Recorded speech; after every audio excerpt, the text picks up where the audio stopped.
नमस्कार। विद्यार्थी की तरह मंडल सुनाता की ओर से आज हमारे इस वार्ड चैनल में आप सभी विद्यार्थी मित्रों का हार्दिक स्वागत है। तो आज लीजिए भगवान बुद्ध की शिक्षाओं को भारत के महान प्रतापी सम्राट चक्रवर्ती सम्राट चंद्रगुप्त मौर्य की नाती हैं सम्राट अशोक, जो महान कहलाए हैं। इन्हीं के समय में भारत सोने की चिड़िया थी, विश्वगुरु भी था। तो महान अशोक ने बौद्ध धर्म को स्वीकार कर लिया था। भगवान बुद्ध की शिक्षाओं को प्रचार प्रसार करना था, किस तरह करें। तो सड़कों के किनारे उन्होंने सड़कें बनवाई, जगह जगह पर कुएं खुदवाए पानी के लिए, बगीचा लगवाए। बहुत अच्छा राजा हुआ है जब उसने बौद्ध धर्म को स्वीकार कर लिया है। और उस समय कोई इतनी व्यवस्था नहीं थी जिससे शिक्षाओं का प्रचार प्रसार हो। तो पत्थर की जो शिलालेख आपने देखे होंगे, उनके डाक टिकट में या रुपया पैसों में देखा है, उनके सिंह मुंह किए खड़े हैं। उन्हीं में नीचे लाट में लिखवा दिया था, ये पाली भाषा में। तो ये भगवान बुद्ध की शिक्षाओं सम्राट अशोक की शिलालेख से लिया गया है।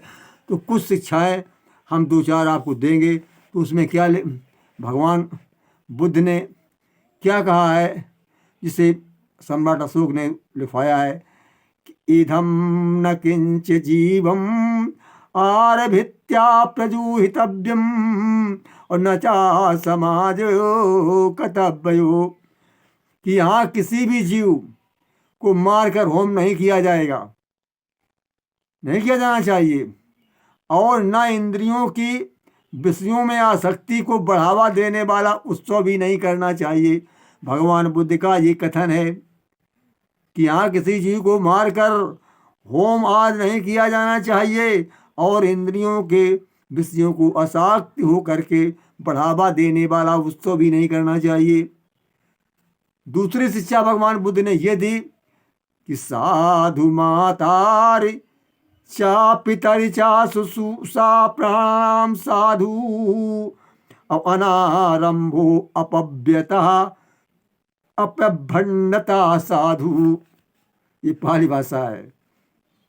माता पिता की सेवा करना उत्तम है, यही तीर्थ है, यही यज्ञ है, यही होम है, यही सब कुछ है, माता पिता की सेवा करना।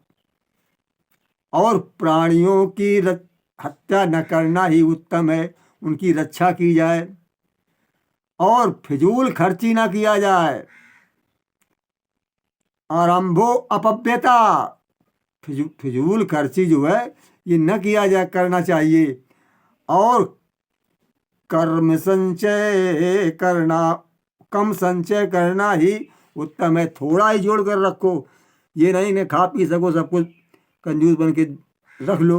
उन्होंने कहा बचाइए लेकिन कम संचय कीजिए, ये कहा है।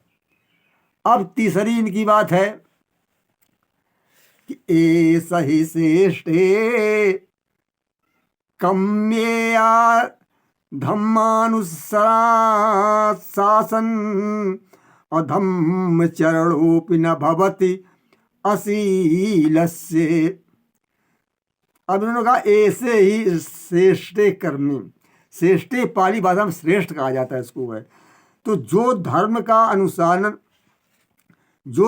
अनुशासन है, ऐसे ही श्रेष्ठ, ये श्रेष्ठ है धर्मानुशासन, धर्म का अनुशासन है, यही श्रेष्ठ है,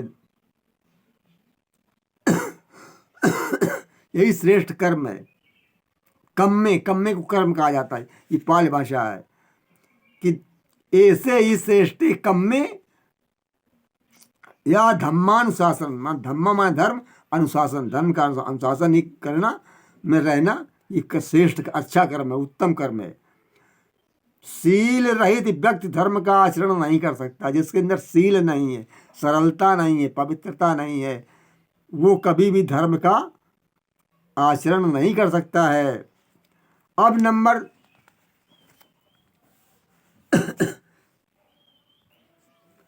लो इतना ही देते हैं।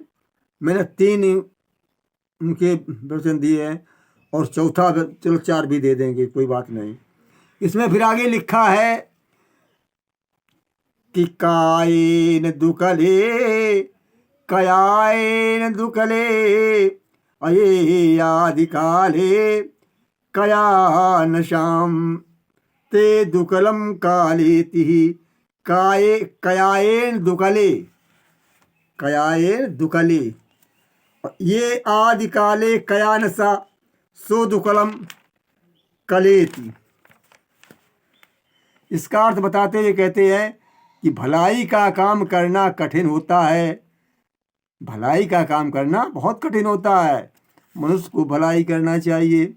जो भलाई के काम में पहल करता है वही कठिन काम करता है। कि सबसे कठिन काम करना भलाई है, इसलिए कठिन काम करना सीखो। जिस प्रकार भगवान कृष्ण ने कहा था जब राजसूय यज्ञ में कि जो कोई काम न करे, जो तैयार ना हो जिसको, उसको हम करेंगे। तब सबने अपने अपने काम बांट लिए। भगवान कृष्ण ने कहा कि आए हुए अतिथियों के पैर धोएंगे और उनके खाए हुए बर्तनों को, जूठी पत्तलों को उठाएंगे।